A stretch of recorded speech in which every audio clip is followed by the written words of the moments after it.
I'm Logan Crawford, and right now on GBM, we're diving into a life-changing guide for families facing one of life's toughest transitions, helping an aging parent move. Author and senior move expert MonicaEYoung brings compassion, organization, and years of hands-on experience to her award-winning book, How to Easily Move an Aging Parent into Their Next Home Like a Pro. It is an essential guide, a roadmap really, for turning a stressful relocation into a journey of dignity, love, and teamwork.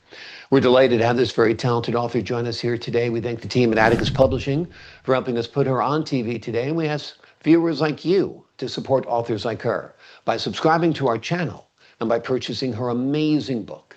The links are below this interview. Monica, thank you so much for joining me here today. Oh, thanks, Logan. That was a great introduction. Well, I appreciate I'm that. looking forward to keeping this. Well, you've done the hard work. You've put together this great book, an essential guide, as I mentioned. What makes moving an elderly parent so different from a standard move? Okay, so first of all, there's the sorry, but I really want to age in place. I really don't want to leave my home, and that's great, and that's exactly what you should do. But the thing is, we don't have control over everything that's going to happen in our world. So exactly with my mom, who wanted to live in the house that my dad built when they got married, guess what? She broke her hip and there was only stairs going into the house. And guess what? You can do that for a while, but ultimately there has to be a decision and a plan where you can go on to the next step.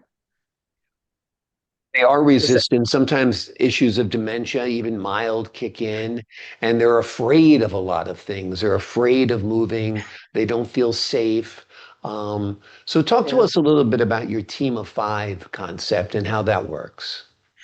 Okay, so well, I came from a big family, so the team of five makes perfect sense to me. I have five sisters.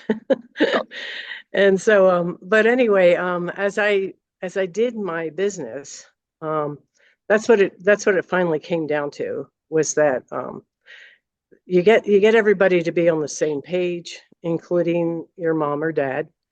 And so what you do is you have two people that are going to be doing the packing, you have two people that are going to be handling the truck part of it, and you've got one person that's going to stay with mom or dad, and that's their part of the move. So it's kind of a team of six if you count mom or dad Yeah. as part of the team.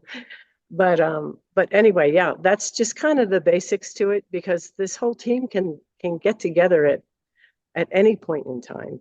Thank God for texting and Zoom and and the things that bring us together in this day and age. When I first started my business back in 2005, um, that technology wasn't even really there. So it's here now, and it just makes it so much easier to get everybody together to make a move happen.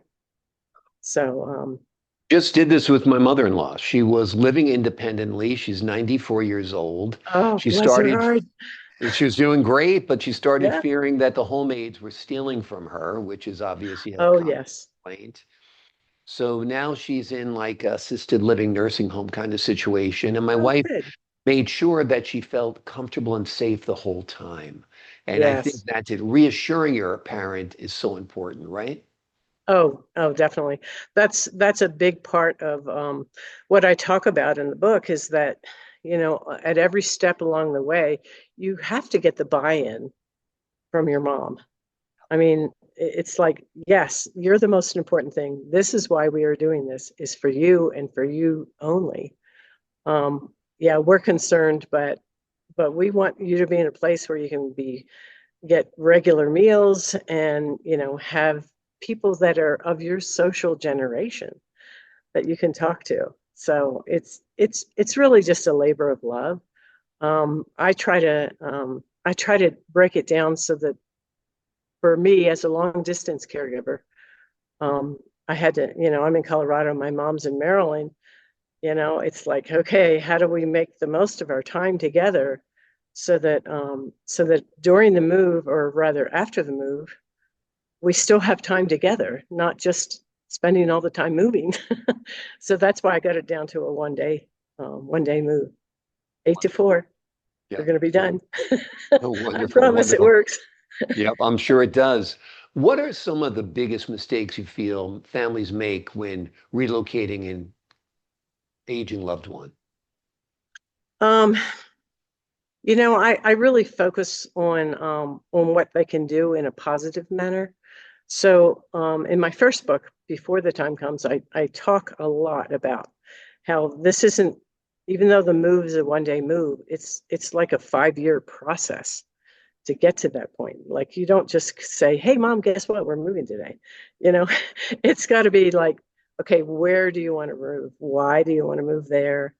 Um, what can we do to help you? I'm I'm far away, so if we want to make this happen, we have to have some sort of a time frame. And so that's what I really concentrate on is the constant communication. And the bigger the family, the more constant the communication can be.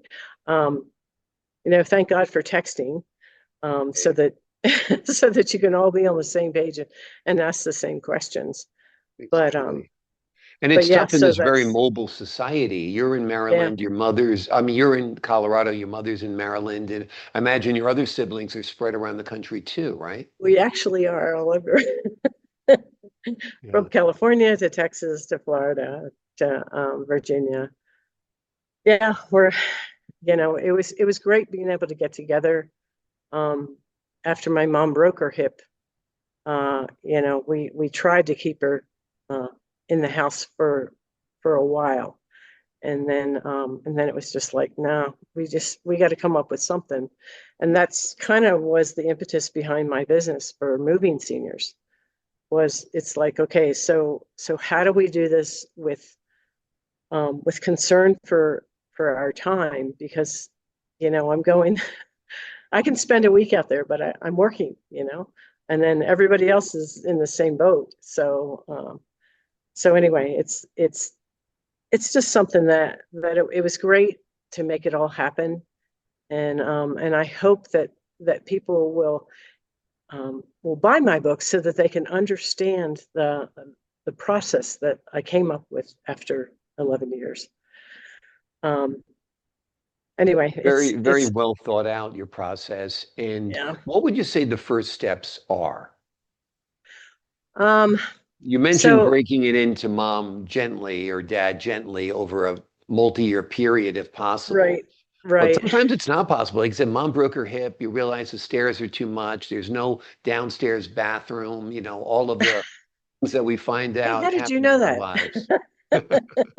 There was no downstairs bathroom. How So it is in older homes. They had one bathroom. It was on the second floor, a narrow staircase going yep. upstairs, and the stairs are made of wood, and you're Uh-huh. always a wreck Uh-huh. worried about mom or dad. Yeah, yeah. So there's a couple of steps. Um, before the move happens, really, you get the team together and you get mom together. I really concentrate on saying, okay, we're really going to have a business meeting because I want to be available. Um, and I don't know what that looks like. So what does that look like to you, mom? Like how do I do this so that I'm there for you when it's time and it's not a middle of the night crisis call. Um, and so you begin that conversation, but you make sure that everybody's there. You make sure that all the players, all the people that might be interested, are there for that conversation. You set a time limit. You make it in person if at all possible, because I really like the feel of being able to reach out and touch your mom's hand and pat it and just say, hey, guess what? This is all going to work out fine, but we just want to have a plan. So that's kind of the first step to get that conversation going.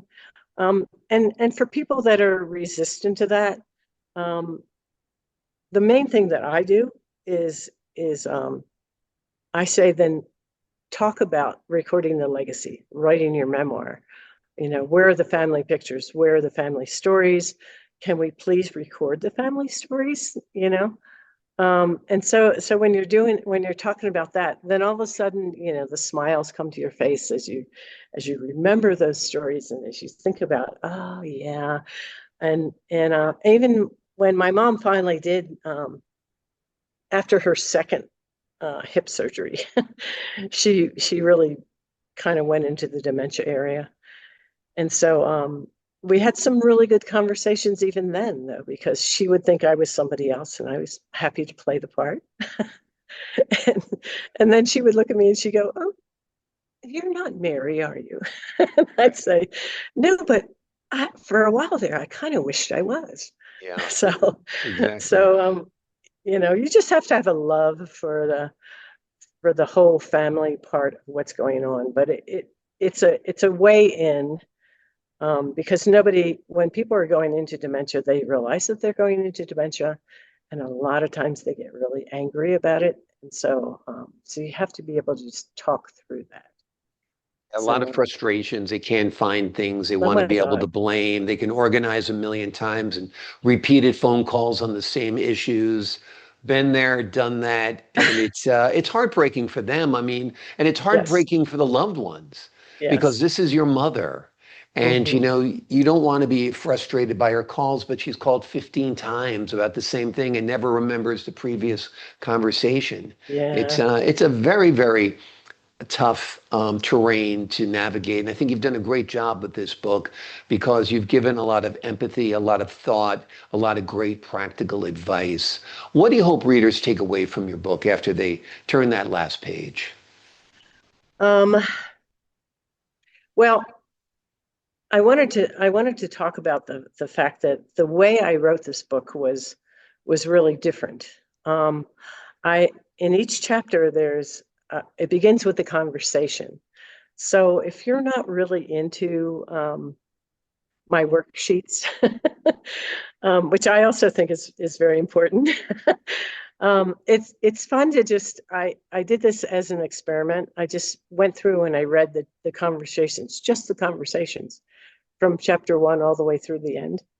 And it was like, okay, this is real. This is what happens. These are the things that you talk about, and this is how everybody um, in the family has a different point of view. And I tried to stress that in my conversations so that you could see that some people are like, "Oh, I'm in charge," and other people are like, "You know what? I think I'm just going to go talk to mom."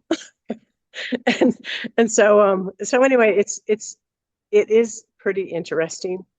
Mm. As far as what I would like people to take away from it is that I really think it's a great resource, and I want anybody that has a library card to go to their librarian and say, "I want you to carry this book," because I think it needs to be available to everybody. And yeah, if you want to buy it, of course, it's available on Amazon. Um, But and it's then, something that all of us are going to go through at one point in our lives. We're going to have to move yes, mom or dad unless they go quickly, and we don't want that either, you no, know. we're not in charge. Yeah, we're not in charge. I mean, You can be in control for just a little while, and exactly, and that's what exactly. I hope that you get from my book. Well, it's a wonderful book, and you've done great work on it. The name of the book is How to Easily Move an Aging Parent into Their Next Home Like a Pro.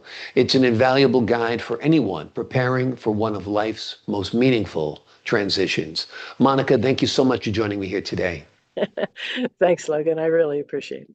I appreciate your time, your insight, the wonderful work on this book, and the great work you've done on this interview today. To the folks at home, I'm Logan Crawford for the Global Book Network. So long for now.